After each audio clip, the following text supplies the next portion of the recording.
What's up? Welcome to the Confluence VC podcast. This podcast is meant to give you a personal glimpse into the next era of investors and operators.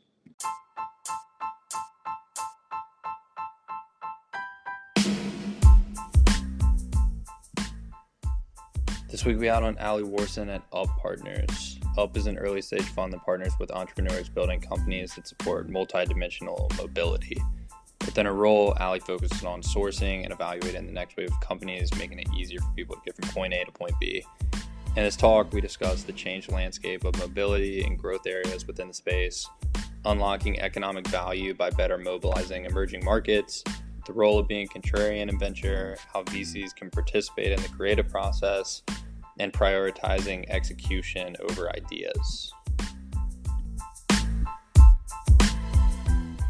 Yo, everybody, welcome to the Confluence.VC podcast.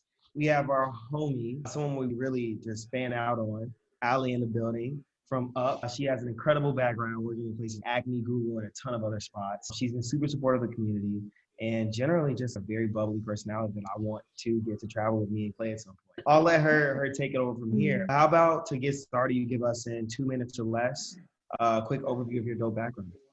Sure. Thanks, Tyler. Yeah, pleasure to be on this podcast with both of you. Enjoyed quite a bit getting to know both of you, and seeing your beautiful faces on Zoom is awesome as well.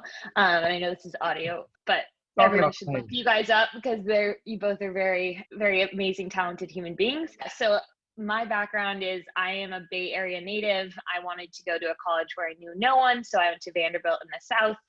Then I went and lived in New York for a bit, did management consulting, and then worked for a Series A startup. Had the opportunity to work at Google, so I moved from New York to Google. And I remember sitting on a bus 3 hours a day thinking there's got to be a better way, and looking up at the sky, and that will come back full circle in a little bit, and was doing amazing things at Google. I was working on a strat and ops team, helping with competitive intel with the engineers, and then also leading national sales trainings with mid-market and the agency teams.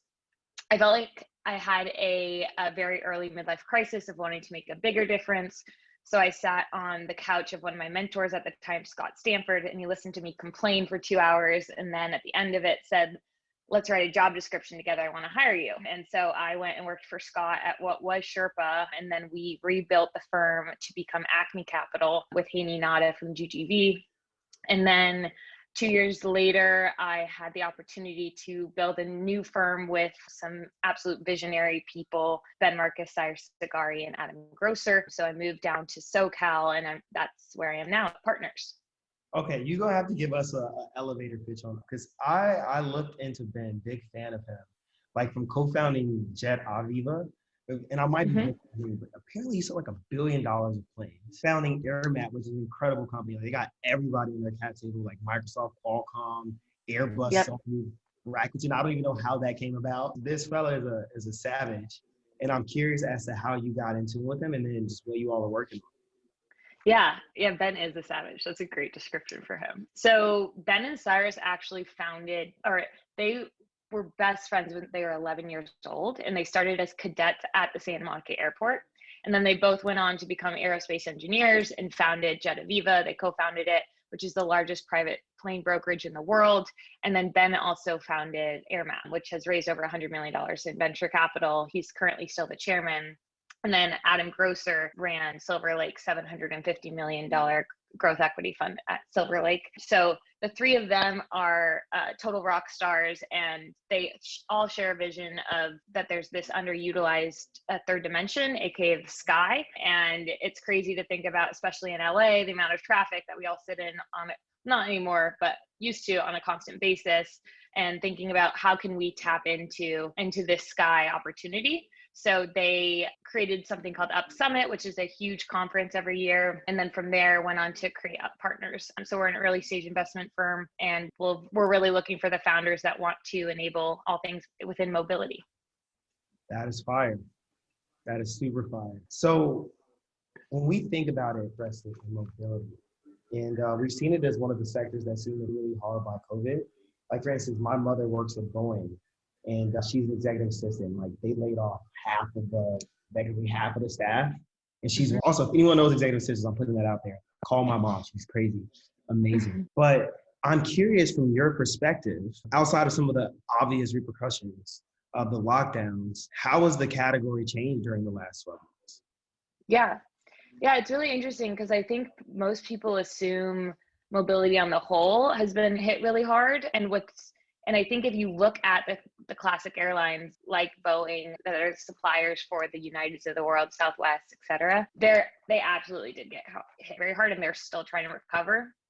But when you look at mobility as on a whole, and you really think about micromobility, when you think about electrification, when you think about even space, for example, like a lot of stuff is happening. That's like extremely exciting. Like EV sales actually improved over the previous years by rising by 43%, which if anyone invested in Tesla before 2020, you like probably made a lot of money. And then Archer Aviation's another really interesting one. They're an eVTOL company. Actually just got $1 billion in commitments from United. And then if you start to think about like micromobility, for example, Milan and Paris have actually committed hundreds of kilometers to just bikes. So all these cities are really transitioning to enable different forms of movement and transportation. So no longer it's just getting on a bus, but maybe it's owning an e-bike, or maybe it's renting an electric vehicle. And then if you look at SpaceX, for example, they launched people up into space this year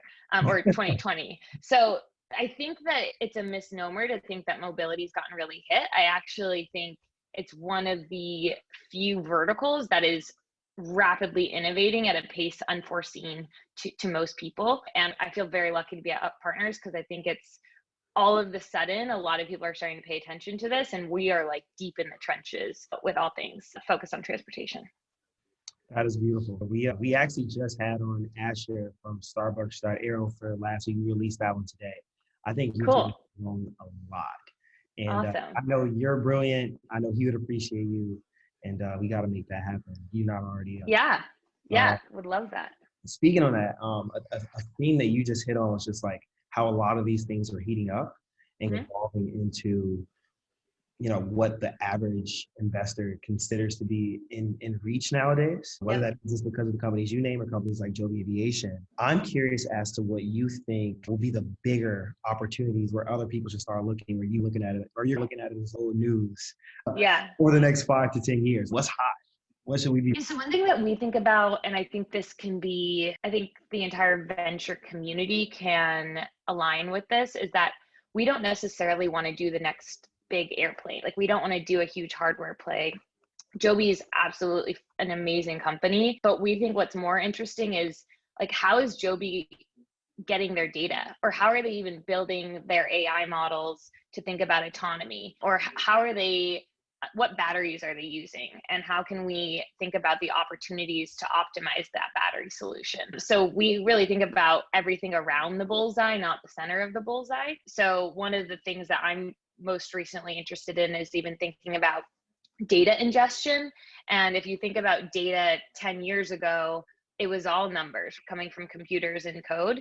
And now we have an entirely new ecosystem of autonomy, and it's all visual data. So it's making sure the car can actually see the person coming into the line of sight. So when all of these new companies are testing for that, what are they using as a solution to sort that data, to clean the data, to learn from the data? So all of that, I think, is a big opportunity. The other thing we really think about are what is building that next Joby airplane, for example. So additive manufacturing is really interesting. How do you get into the literal nuts and bolts in building that through 3D printing? And then there's so much. It's so exciting. But even like predictive maintenance, like how do you make sure your fleets are ready to go, whether it's an airplane or a truck, and guessing when that truck needs to be fixed. So that way for Convoy, that they can keep sending out hundreds of different pickups across the country with different trucking companies. Actually, I don't know do you guys follow Kathy Wood from ARK Invest? Clay is Okay, so if people don't know on your podcast who Kathy Wood is, they should absolutely look her up and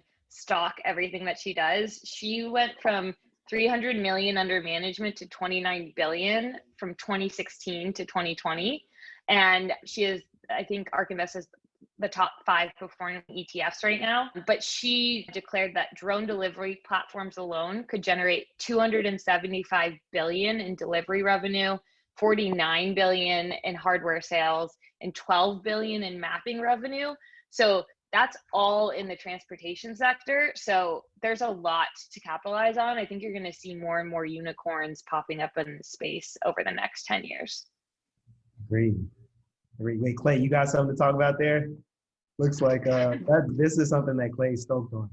Yeah, I mean, I've followed Cathie Wood for a little bit. I think maybe as far back as 2017, 2018 might have been when I first started at least following that ETF and just putting some money to work in there. I unfortunately liquidated probably too early. I know it's just gone straight up over the past 6 months or 6 to 12 months. And she's obviously got a ton of recent press around it. So it's probably good advice. I guess just going along with the macro theme here. So another thing we wanted to touch on is mobility in emerging countries.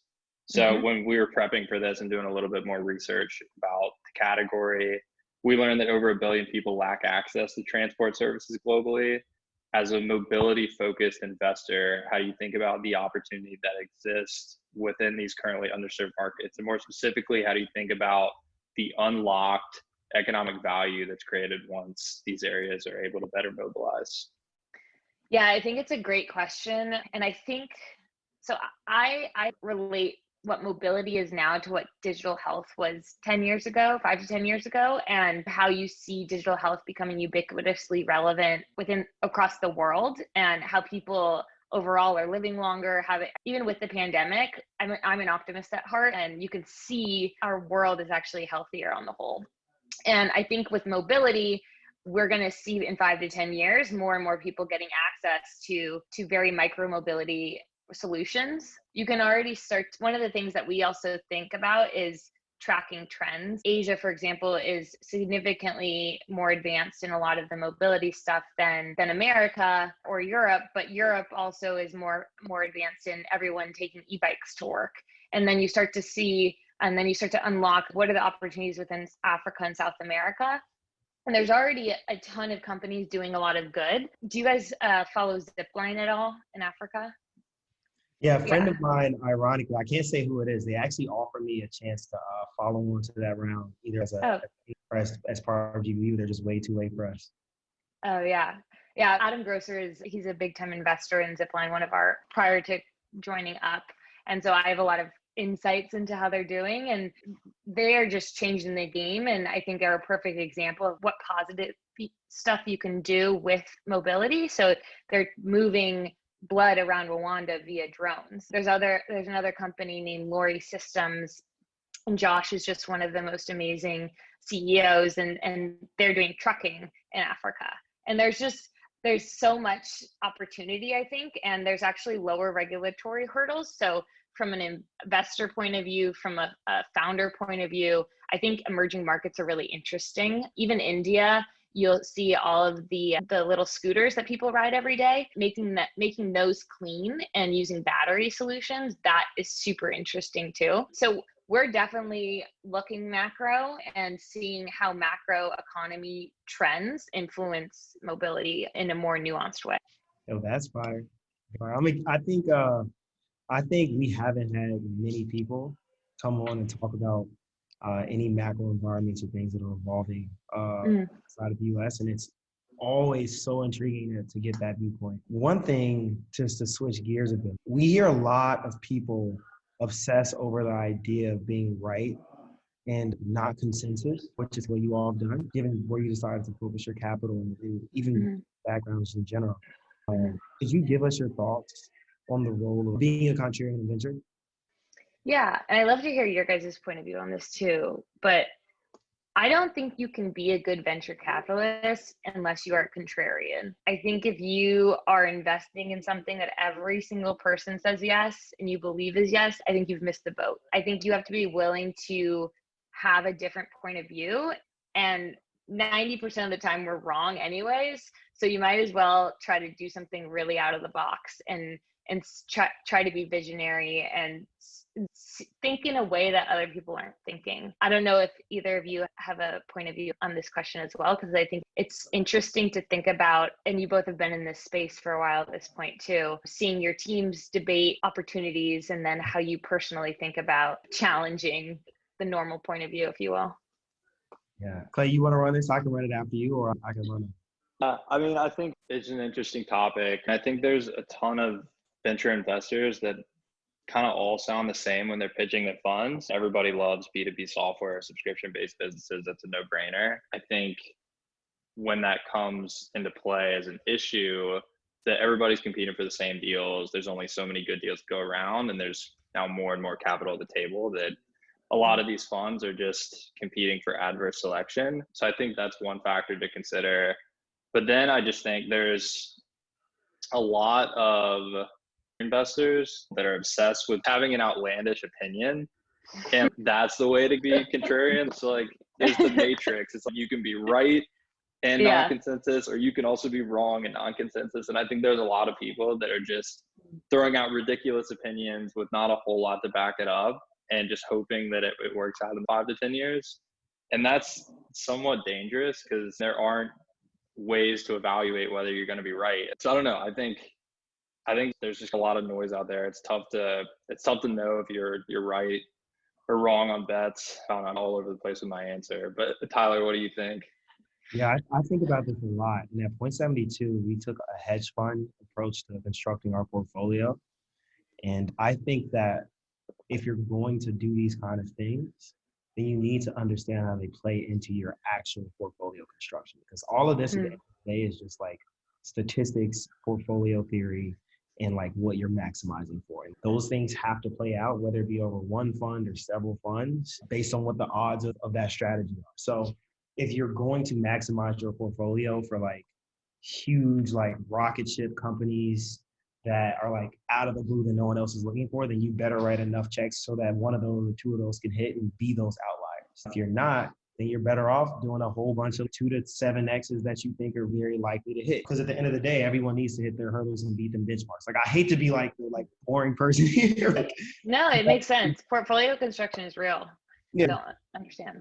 Exactly. Choose your poison. And I think that the optimal portfolio strategy is like, if you could, to only write checks into these crazy things, but like the realistic one from my perspective, and I've worked in now 7 funds, and that doesn't mean that I know anything more than anyone else, but like my thought is like, if you have flow and you have some type of lift where you can have access to good deals, then I would probably maximize 70 something, 80 something % of my portfolio on a pretty surefire bets that I think can return me anywhere from like conservatively 5x to hopefully 20x. Yep.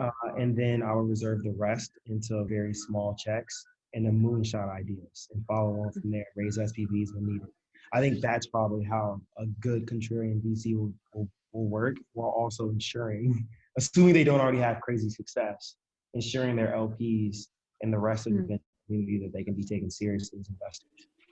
Yeah, I think that's great. So you got to give us yours now.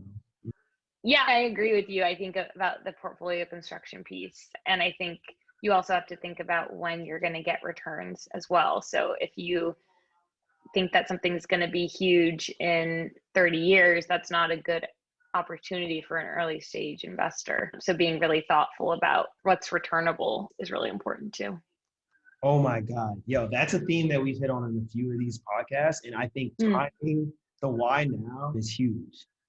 And I don't know how you all set up your LP structure, or like what the timeline on the return profile is, returning the capital profile is. But like, if you're doing something that's not going to work for 30 years or 10, 12, 15 years, like that's going to screw up your IRR. So like, if you are going to be a contrarian, be realistic about when it's going to hit. Yeah. So that being said, in terms of advice, Clay had a really great idea about closing out some of our core questions with tactical advice that can help people within our community be more effective in their roles. What, from your perspective, is an investor's role in the creative process with founders they work with? Yeah, I think this is a great question. So I think that as an investor, your role is not really to mess with a founder's creative process. I think of founders as artists. And if you try to take the paintbrush out of their hand, I don't think you're going to get what you think you want to get. So I would say that as an investor, you should think about enabling the creativity within the bounds of a business lens. So how do you massage or mold or help them see their creative process to really benefit a business outcome that's beneficial from both sides? So I think that there's something within the creative process where it's actually, if you give boundaries, an artist is more creative. So if you said, okay, you need to make something blue and it has to have walls, you're actually going to get something much more beautiful than if you were like, build me something. And I think that's true within investing too. And if you even think about board seats and being a board member, I think the best board members are the ones that are guiding but not doing. And so that's, I think, being a guide rather than trying to do it yourself or take the paintbrush out of their hand is probably the piece of advice I would give. Okay, last question, then Clay's going to take over for the quick fire. Okay. A misconception that many people have, and we hear this all the time, is that the best ideas win. And while it's true that ideas are important because they're the precipice of greatness in many ways, ideas are nothing without execution. Given your background and how much you've accomplished, what are some of the tricks that you've learned and use to position yourself as somebody that consistently executes? So I make to-do lists, and I have the little bubbles in Evernote where you get to check them off, which is extremely rewarding. And I have a lot of to-do lists, but I am constantly checking off those bubbles every single day. I think a lot of people, what they want to accomplish or their goals that sits inside their head, and you don't get anything done by just constantly reminding yourself. So getting stuff down on paper and seeing what you want to accomplish, even annual goals. I have 10 annual goals personally that I write down, and it's a contract to myself, and I'll look back at the end of the year and see if I got it done. And in a very weird way, they all happen in a nuance. So if there's some detail that switches, but it's still getting accomplished. So I would say get your thoughts out on paper to be able to commit to yourself what you want to accomplish, and you'll probably increase how you execute. I might take up the to-do list. I actually don't. I try to use Reclaim to like lock to-dos into my calendar, but I'm terrible at it. Clay, you want to take over and go through the quick fire? Yeah, for sure. Allie, I feel like that's such a good psychological hack. I've started to do more list making myself, and just crossing stuff off is like such a little thing that makes a big difference. I can't explain the science of it, but it's at least helped me. I've started doing the past couple of months, and I feel like you're actually able to track progress a lot better. So I think that makes a ton of sense. But yeah, we can just finish up with these quick questions. We do these at the end of these. We ideally want them to be answered. So we have 5 questions, ideally meant to be answered in 2 sentences or less. We're about at a 10% success rate of getting guests to answer in 2 sentences or less. I think you guys gave me a heads up on these, so I've tried to be close. Okay, all right, so first one, what is a recommendation you hear regularly that you think is bad advice? Wait your turn. I would recommend create your turn. Ooh, like that. Ooh. I've never heard that before. I like that a lot. Similar. So you guys can call me out if I don't do it for all of them. No. In the last year, what new belief, behavior, or habit has most improved your life?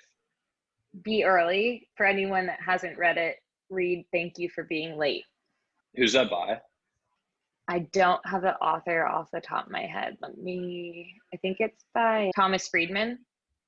Okay. I feel like I've heard the name before. I'll check that out. It's really good. All right, next one. We're flying through these. Aside from having to say no all the time, what's the worst part about venture? I think this is a cop-out, but having to say no when you want to say yes because you are too late.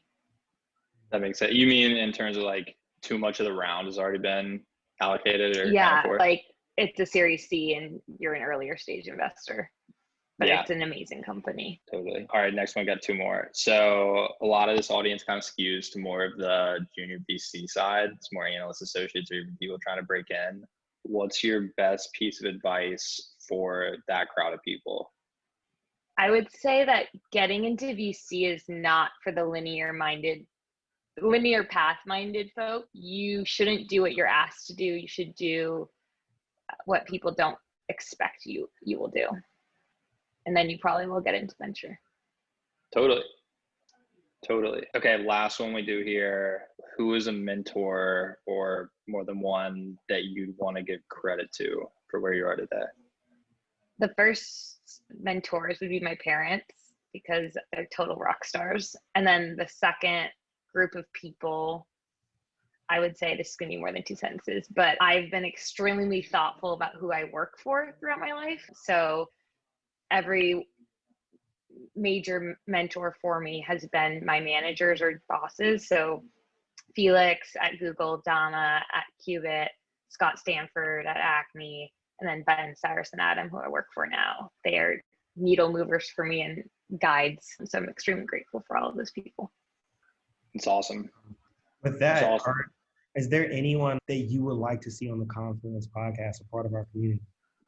Ooh, I love that question. I would say this is like calling someone out. If they haven't been, Amanda Groves from Plus Capital. I don't know if she's been on your podcast yet. Ryan and the whole team. Yeah, she does a lot of consumer, so it'd be an interesting angle, I think. Well, if you ever want to get her on here, just make the intro and we'll pressure her into doing it. Awesome. Yeah, I'd love to. I think that kind of wraps things up on our end, unless you have any other questions for us. But I feel like you kind of got us midway through. Cool. Yeah, I guess one of my questions is, what are you guys most excited? We're at the beginning of 2021. What are you both most excited about from an investing point of view, from a life point of view? It sounds like, Tyler, you're becoming a global citizen really quickly.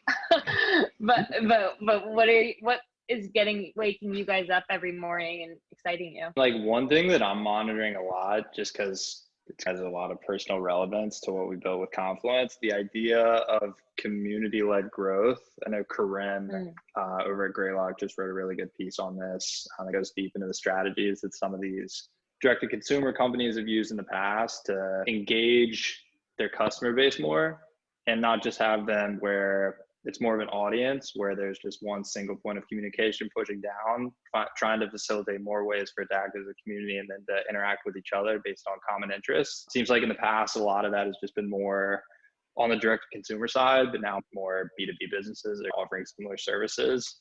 And there's starting to be more and more of a playbook to follow there. They're at least use some of the learnings of other companies that have gone before you. So I think that idea is really interesting. I think community as a moat is one of the stronger moats that exist. So it seems like community is a buzzword now. I feel like a lot of people use it in the wrong context, but I'm really interested in the category just because we've seen firsthand how hard it is to actually build up and then maintain relevance in a community. So I think that's really interesting. I don't want to steal all of Tyler's thunder, so I'll let him get something into. I second or echo everything that Clay just said. Honestly, I think Confluence is the most exciting me the most. I know that's like super corny to say, but we just launched commonapp.vc, which enables pretty much anyone in our community to have their founders fill out one form, and then it routes it to every relevant investor in our community and lets those investors request to meet those founders. And then that sheet is pretty comprehensive. And it effectively answers the first 3 or 4 meetings in a note. And we found that in our jobs, we might know like 15, 20 people who can invest in any of our companies, but for every category, we have 150 to 450 people. And you just make sure you don't leave any crumbs on the table. You make sure your round is as competitive as it can be. You make sure that like you're not limited to what type of value can be added. And feedback we've gotten from that is really great. So we just launched that on Monday, and we'll see how that plays out. We've already got companies submitting, and we're just excited. So if you all have any, please push. So I guess let's wrap it up there. Thank you so much. Thank you everyone for listening. Yeah. And send in love. By the way, you're the first person to shout out your parents as a mentor. Beautiful. Really? Yeah. Wow. Yeah. Shout out. That way I make them listen to it, because I'll be like, your name is going to be mentioned. Yeah. All right. Cool, guys. Nice chatting with you as always. I'll talk to you next week.